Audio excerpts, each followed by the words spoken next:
সড়ক নির্মাণের নামে সরকারি সম্পত্তি লুটপাটের অভিযোগ সামনে এলো। ঘটনাস্থল উদারবন্দ বিধানসভা কেন্দ্রের জয়পুর। খবর অনুসারে 2014 সালে লক্ষ্মীপুর মহকুমার জয়পুর একটি সড়ক নির্মাণ করা হয়েছিল। প্রধানমন্ত্রী পাকা সড়ক প্রকল্পের অধীনে সিসি ব্লক দিয়ে নির্মাণ করা হয়েছিল সড়কটি। ইতিমধ্যে আবার সিসি ব্লক দিয়ে এই সড়কের নির্মাণ কাজ শুরু করা হয়েছে। আর এই ঘটনা প্রকাশ্যে আসার পরে ক্ষুব্ধ হয়ে উঠেছেন এলাকার মানুষ, মহিলারাও। তাদের অভিযোগ, এত খারাপ হয়নি, তাহলে ফের কেন এটি নির্মাণের উদ্যোগ নেওয়া হয়েছে? এই অবস্থায় তথ্য প্রকাশ না করেই নির্মাণের নামে স্থানীয় বিজেপি নেতা দীপক রুদ্রপাল সড়কটি ভেঙে ফেলায় ক্ষুব্ধ তারা। এর কারণ, সড়ক ভেঙে ফেলায় পানীয় জলের সমস্যায় ভুগতে শুরু করেছেন তারা। অন্যদিকে অভিযোগ উঠেছে, সড়কটি ভাঙার পর সরকারি সম্পত্তি অর্থাৎ সিসি ব্লকগুলো রাতের অন্ধকারে দীপক রুদ্রপাল, তাঁর ভাই এবং স্থানীয় কিছু মানুষ লুটপাট করে নিয়ে যান। সরকারি সম্পত্তি লুটপাটের ঘটনায় নাম জড়িয়ে পড়েছে কয়েকজন শিক্ষকেরও। Bureau report, Barakbani news network. রাস্তা কিটা খারাপ আছিল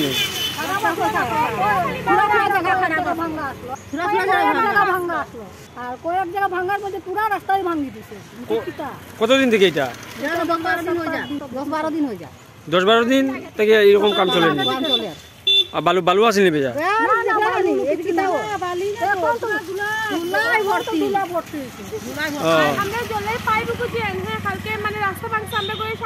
আর পাইপগুলো প্রেসার দিছে আর পাইপ পুরো ভাঙি গেছে।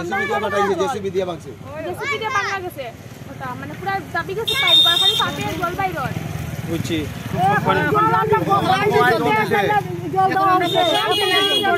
তারপরে জল ছাড়ছে।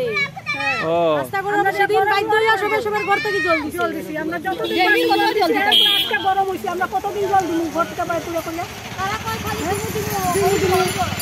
তো এটা কিটা আগে সিসি ব্লকের রাস্তা আছিল না? CC block. এখন কিটা রাস্তা হইব জানুন নি? এখন আমরা কিছু জানি না, কিটা বানাইবো কিটা না এটা আমরা কিছুই জানি না। ভালো রাস্তাটা ভাঙিয়া শেষ করে কে কাম করে জানি না। এটা রুদ্রপাল জানি আছে দেখি এটা। আপনারা আজকে কার উপরে গরম হইছিনতে? রুদ্রপালের উপরে। এরপরে জল ধোয়া হইছে।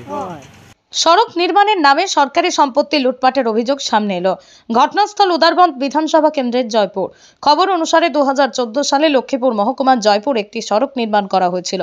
প্রধানমন্ত্রী পাকা সড়ক প্রকল্পের অধীনে সিসি ব্লক দিয়ে নির্মাণ করা হয়েছিল সড়কটি। ইতিমধ্যে আবার সিসি ব্লক দিয়ে এই সড়কের নির্মাণ কাজ শুরু করা হয়েছে। আর এই ঘটনা প্রকাশ্যে আসার পরে ক্ষুব্ধ হয়ে উঠেছেন এলাকার মানুষ, মহিলারাও। তাদের অভিযোগ, এত খারাপ হয়নি, তাহলে ফের কেন এটি নির্মাণের উদ্যোগ নেওয়া হয়েছে? এই অবস্থায় তথ্য প্রকাশ না করেই নির্মাণের নামে স্থানীয় বিজেপি নেতা দীপক রুদ্রপাল সড়কটি ভেঙে ফেলায় ক্ষুব্ধ তারা। এর কারণ, সড়ক ভেঙে ফেলায় পানীয় জলের সমস্যায় ভুগতে শুরু করেছেন তারা। অন্যদিকে অভিযোগ উঠেছে, সড়কটি ভাঙার পর সরকারি সম্পত্তি অর্থাৎ সিসি ব্লকগুলো রাতের অন্ধকারে দীপক রুদ্রপাল, তাঁর ভাই এবং স্থানীয় কিছু মানুষ লুটপাট করে নিয়ে যান।